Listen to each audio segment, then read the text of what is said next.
Assalamualaikum dan salam sejahtera. Kami dari kumpulan 6 akan membentangkan tajuk isu berkaitan dengan bunuh diri di kalangan warga emas. Saya Dayang Nur Hidayah binti Rustani dan kawan-kawan saya iaitu Hartina binti Muhammadiyah, Muhammad Nabil Nasafi bin Zakaria, Nurul Ain binti Swan dan Nurul Huda Farhana binti Yusuf. Tugasan ini adalah untuk mata pelajaran UHAS 3042 Pembangunan Manusia. Assalamualaikum warahmatullahi taala wabarakatuh dan salam sejahtera. Saya Dayang Nur Hidayah binti Rustani. Nombor metrik saya ialah SX189737KWS11. Saya akan menceritakan sedikit tentang pendahuluan dan juga objektif kajian bagi isu ini, iaitu isu bunuh diri di kalangan warga emas. Baiklah. Sejak kebelakangan ini, gejala bunuh diri semakin menjadi-jadi di negara ini, sama seperti fenomena bunuh diri yang sering berlaku di luar negara. Jika dilihat, statistik bunuh diri di Malaysia juga berada pada kadar yang agak membimbangkan. Begitu juga dengan negara membangun, negara maju, dan negara yang mundur. Fenomena bunuh diri di Malaysia kini didapati menyamai tren bunuh diri di Amerika Syarikat.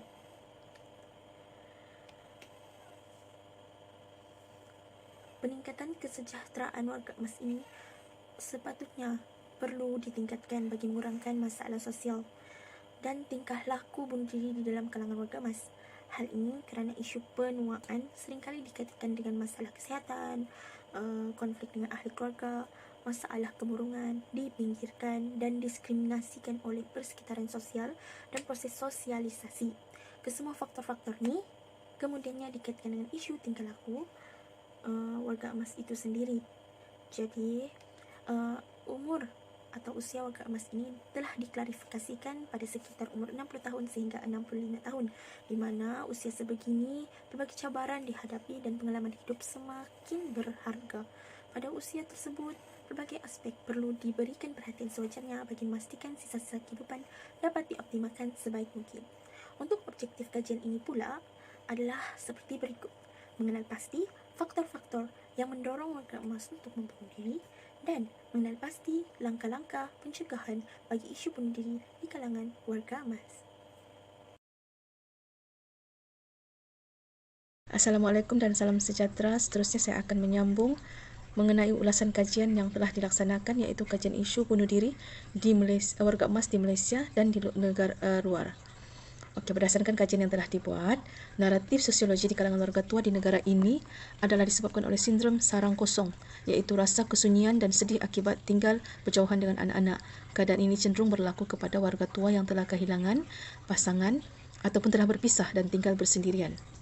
Selain itu, turut menyumbang adalah penyakit mental yang serius seperti skizofrenia dan bipolar, di mana skizofrenia merujuk kepada penyakit mental yang serius dengan gejala-gejala positif seperti halusinasi, iaitu mendengar suara dan melihat sesuatu. Manakala bipolar pula, dia merujuk kepada penyakit mental yang melibatkan gangguan emosi yang ketara berkait rapat dengan perubahan emosi, mood dan tingkah laku seseorang ke arah kemurungan. Pada usia sebegini, serangan penyakit yang kronik lebih banyak menyerang dan tanpa adanya campur tangan anak-anak, keluarga maupun rakan-rakan dan kaunselor akan menyebabkan kecenderungan membunuh diri amat tinggi. Okey.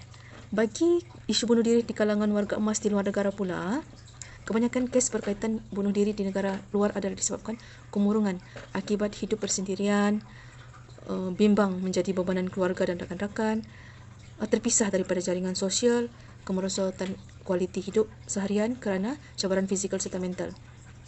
Okey, Jepun adalah negara yang mempunyai kadar kematian tertinggi di kalangan warga tua, dengan peratus warga emas di Jepun adalah 28% daripada penduduk di Jepun. Angka kematian bunuh diri bagi lelaki adalah lebih tinggi berbanding dengan wanita. Kebanyakan individu di negara ini, maksud saya di Jepun, tidak menganut agama yang kuat, dan disebabkan ini mereka percaya bahawa membunuh diri bukanlah satu dosa. Sebaliknya, mereka mungkin beranggapan bahawa ia adalah salah satu cara untuk menebus maruah ataupun bertanggungjawab atas kesalahan yang tidak dilakukan. Bagi menurut pengarah Eksekutif Persatuan Samaritan Singapura, SOS, menyuarakan kebimbangan bahawa warga emas memilih untuk membunuh diri sebagai satu-satu pilihan mereka untuk mengakhiri penderitaan dan keperitan hidup mereka. Dan sedangkan mereka sepatutnya menikmati usia senja mereka. Dengan bilangan warga emas di Singapura yang tinggal bersendirian dijangka meningkat, beliau menyuarakan keperluan segera bagi rangkaian sokongan yang kukuh dan meningkatkan kesedaran mereka tentang sumber bantuan yang disediakan. Terima kasih. Assalamualaikum, saya Muhammad Nabil dan saya akan membentangkan faktor-faktor warga emas cenderung untuk membunuh diri. Faktor yang pertama merupakan masalah kesihatan, umpamanya sakit yang amat sangat atau penderitaan yang tidak dapat diobati. Yang kedua merupakan tekanan hidup, umpamanya kesedihan selepas kematian orang yang tersayang ataupun dibelenggu dengan hutang. Yang ketiga merupakan jenayah.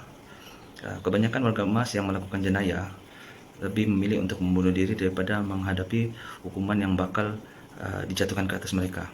Yang keempat, penyakit jiwa dan ketakdayaan. Ini boleh dilihat umpamanya kemurungan, trauma ataupun skizofrenia.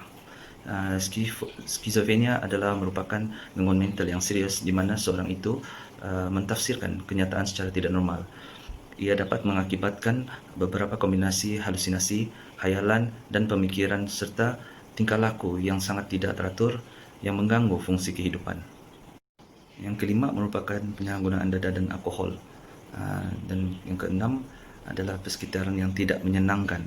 Umpamanya penganiayaan, kemiskinan, ketiadaan tempat berteduh, diskriminasi, pembulian, ketakutan akan pembunuhan ataupun penyiksaan yang boleh terjadi ke atas diri mereka. Yang ketujuh merupakan persoalan seks yang tidak dapat diatasi, seperti berlakunya keruntuhan rumah tangga. Dan yang terakhir merupakan terorisme.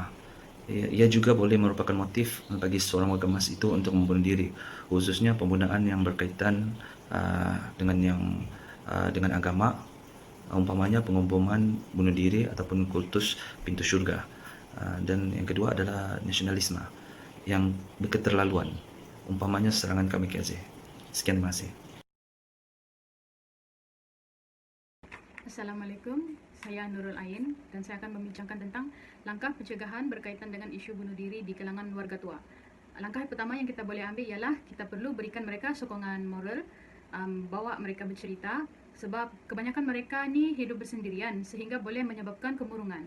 Ini adalah kerana kurangnya sokongan sosial daripada ahli keluarga maupun masyarakat. Yang ketiga, kita kalau boleh janganlah bertanyakan soalan-soalan yang mungkin akan mengguris perasaan mereka. Hati mereka ni sangatlah sensitif. So, kita kena wujudkan suasana yang ceria. Selain itu, jangan abaikan mereka. Kita perlu bantu mereka untuk urus keperluan rohani dan duniawi. Bantu mereka dengan sama-sama melibatkan diri dalam aktiviti sosial dan keagamaan. Yang seterusnya ialah sentiasa bertanyakan kabar kepada mereka. Cuba untuk bantu mereka jika mereka perlukan bantuan. Mainkan peranan supaya mereka tidak rasa tersisih dengan keluarga ataupun anggota masyarakat di sekitarnya. Dan yang terakhir ialah kita perlu cuba untuk memenuhi keperluan mereka. Contohnya ialah keperluan peribadi, keperluan harian, dan paling penting ialah kita bantu dorang untuk penjagaan kesihatan mereka. Sekian, terima kasih.